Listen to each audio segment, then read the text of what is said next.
trouxe uma foto moderna do templo principal do morro após a escavação, o templo em Elefantina, uma foto moderna, tá? Do local do templo.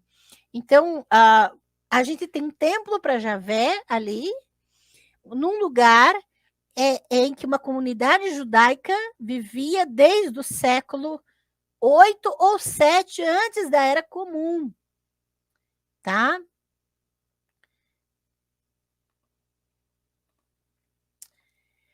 E houve uma resposta a esse pedido, tá? Que foi feito no registro, que deram a permissão por decreto para reconstruir o templo. Então, a comunidade de Jerusalém tinha pleno conhecimento da realidade dessa comunidade em Elefantina.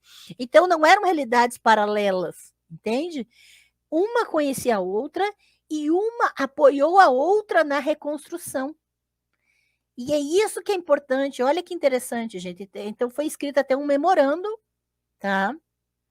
Para reconstruir no seu local como era antes. Então, em meados do século IV antes da Era Comum, o Templo de Elefantina havia cessado suas funções, mas até esse momento funcionava.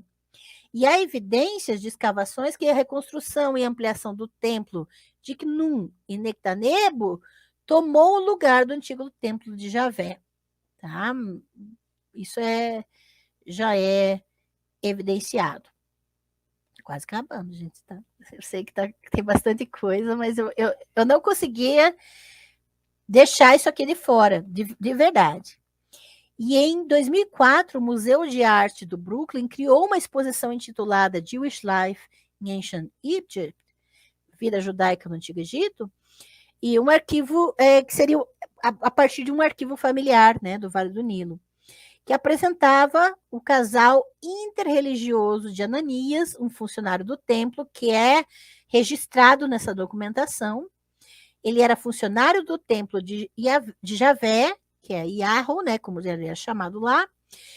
Então, esse funcionário do templo de Javé tinha uma esposa, Tamut, que antes era uma escrava egípcia pertencente ao mestre judeu.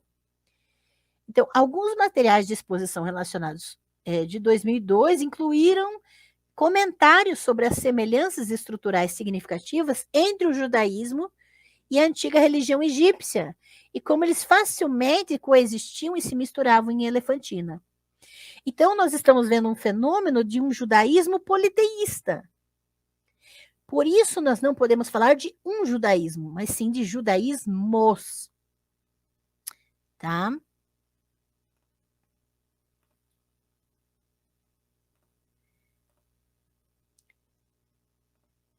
Os papiri aqui, sugerem que, mesmo no exílio e além dele, a veneração de uma divindade feminina continuou.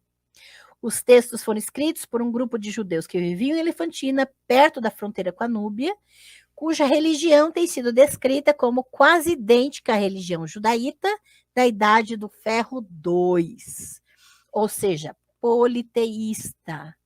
Lembram lá dos quadros do começo da live? Era do Ferro II é politeísmo, gente. Então, você vai ter uma comunidade judaica do século IV, antes da Era Comum,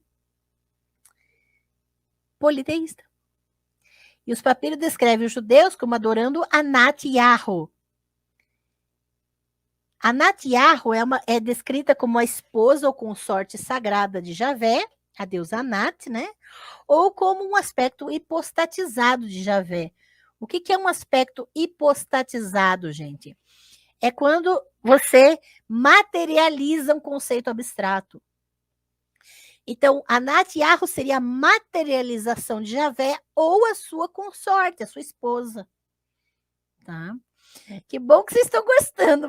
Que bom que você... olha, eu se deixar, né, eu vou embora, mas está quase acabando, tá? Não se preocupe.